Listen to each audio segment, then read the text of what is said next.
In a previous video, you saw how, in general, population aging is driving the aging of the workforce. This video is going to focus on a couple of particular issues that are relevant to healthcare. As the population ages, the demand for health services is going to increase because people who are older tend to have more chronic disease. On the other hand, the aging of the workforce is going to affect the supply of healthcare service providers in some way. We know that we don't know exactly how this is going to shake out, but we know that some healthcare providers are going to retire and some are going to stay on the job, just as in other sectors. This tension between demand and supply has some people wondering whether there's going to be a labor shortage of nurses, of primary care providers, of other types of health service providers in the coming decades. Well, that's a really complicated question, and we're not going to address it directly, but we will highlight some of the ways that the system is going to respond to prevent a labor shortage.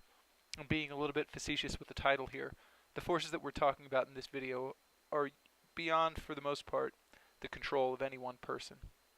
That said, assessing the big picture takes us one step closer to understanding why it's important to prepare for an aging workforce.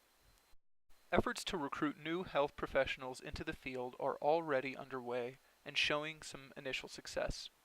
Simply putting up a job description and waiting for the applications to roll in may be enough for your organization. This strategy, though, depends entirely on two assumptions. The first is that there will be enough younger healthcare professionals to replace the number of people who retire. That may seem like it's a given because things have always worked this way.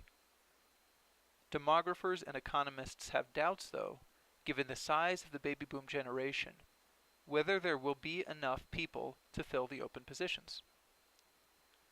The second assumption is that the new recruits will go where the demand for their labor is located.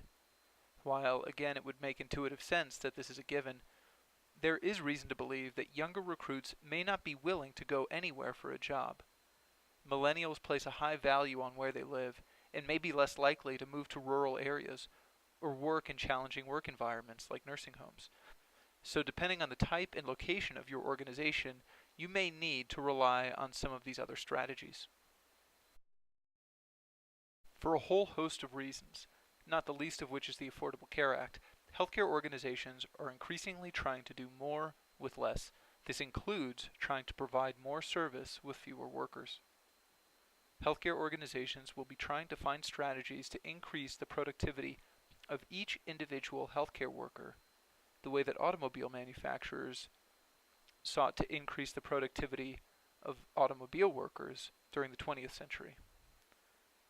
Telehealth, for instance, enables a single provider to reach many patients without spending time to travel from home to home, clinic to clinic, or bed to bed. As with the first strategy, though, one wonders, will it be enough? Immigration has always been a strategy for meeting labor demand. This is certainly true for peach farmers and construction companies, but also for organizations in the tech center.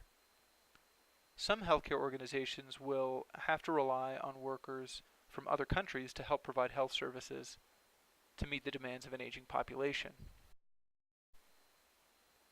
These are all strategies that get, to a greater or lesser degree, a fair amount of attention in the news media.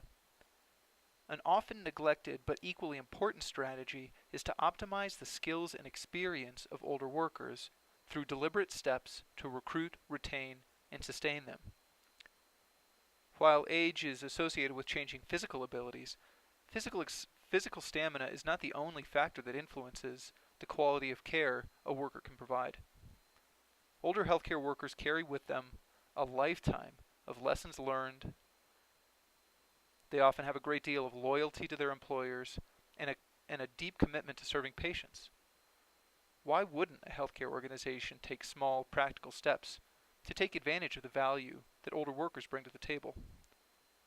The rest of these videos provide some information on how healthcare organizations can begin to optimize the skills and experience of older healthcare workers.